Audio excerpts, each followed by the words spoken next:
That was really good, Kenny. Okay. Her. So as you know, this month we're doing the A, E, I, O, and U, and I've got I.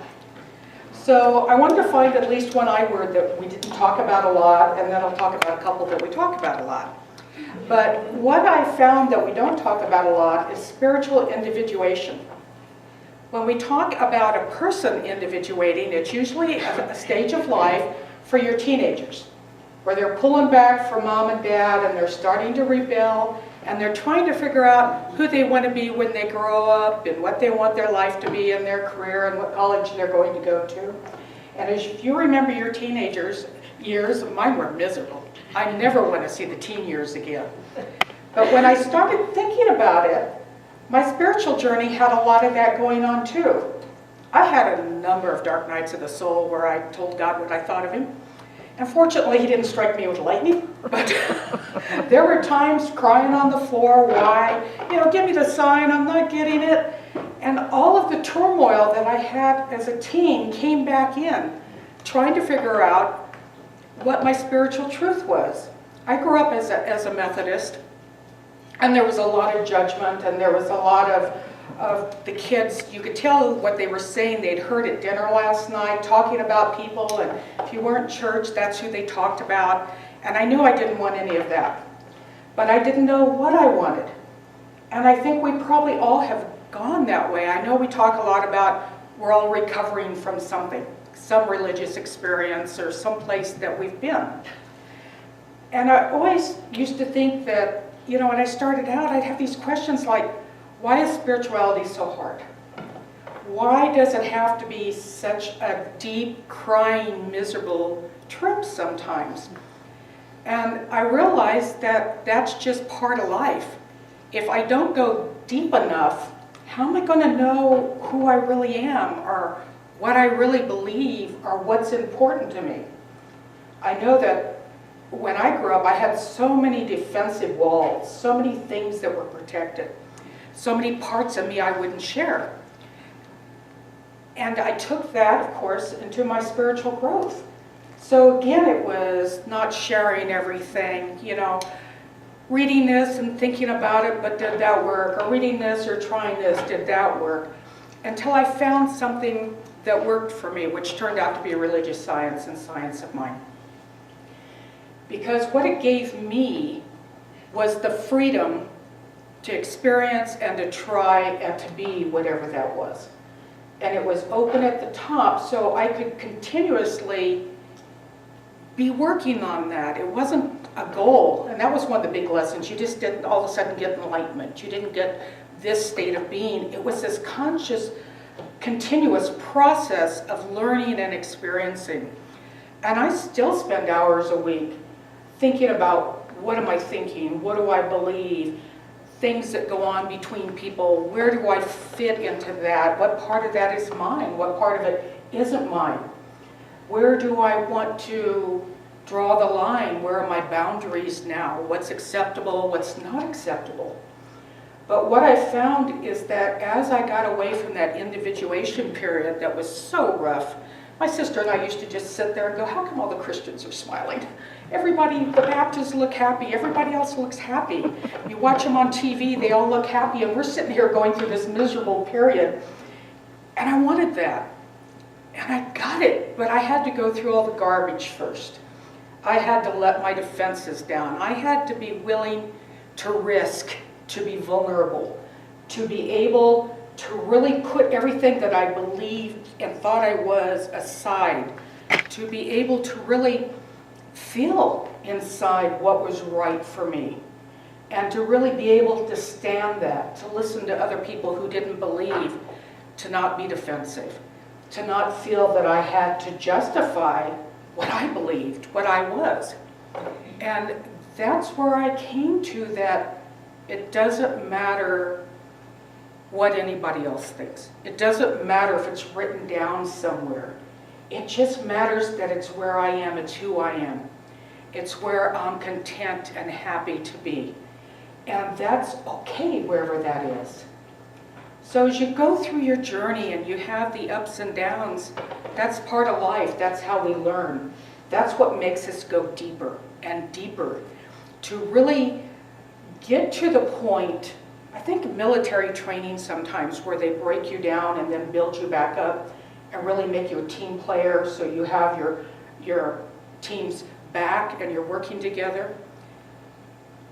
I was broken down so that I could learn how to work with God.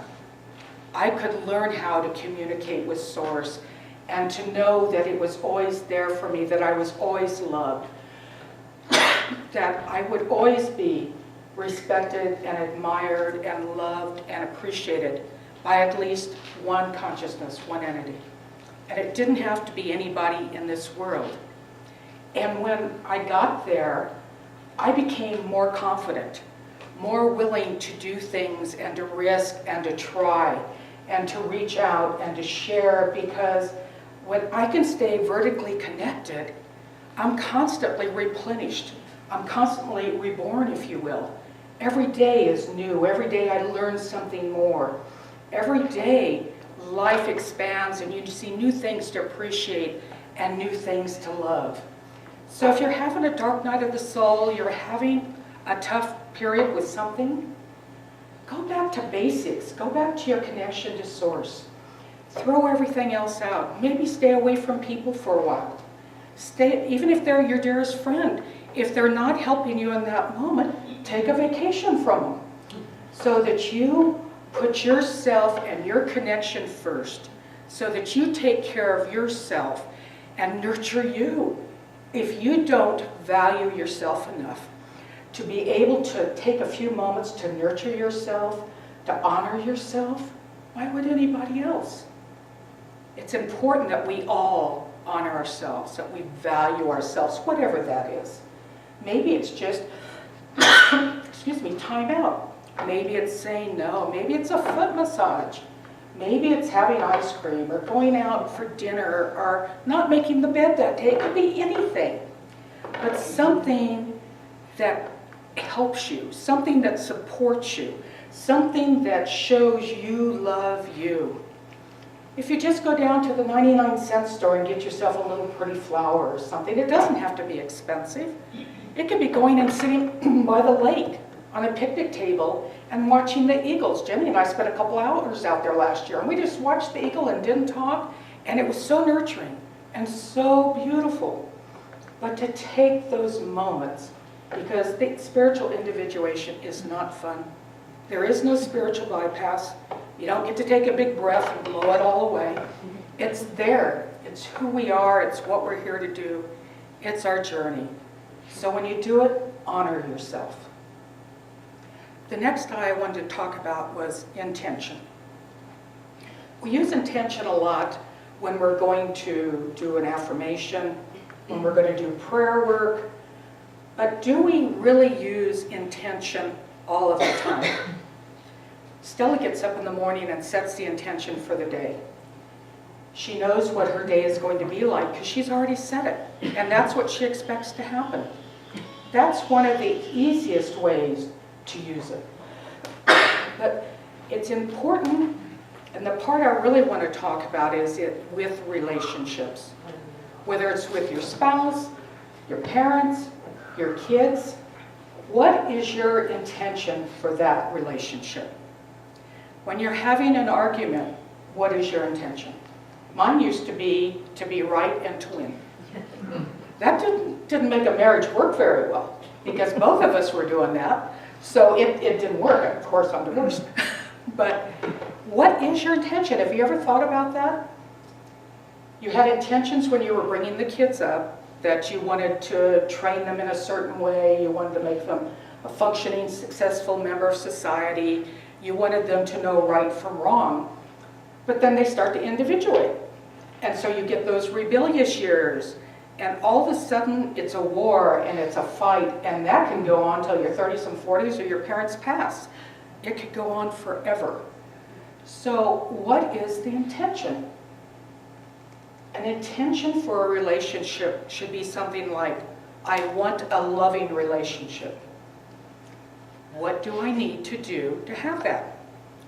Is it important that I win this argument today?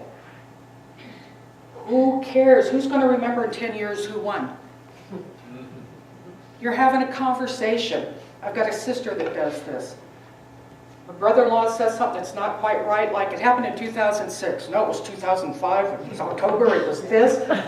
Who cares what year it was? That's not the story. That was just a detail that's being thrown in. Do you always need to correct somebody? Do you have to know more than they know? Do you have to feel better or more powerful by putting down whomever it is that you say you love? That's not a loving way to do it.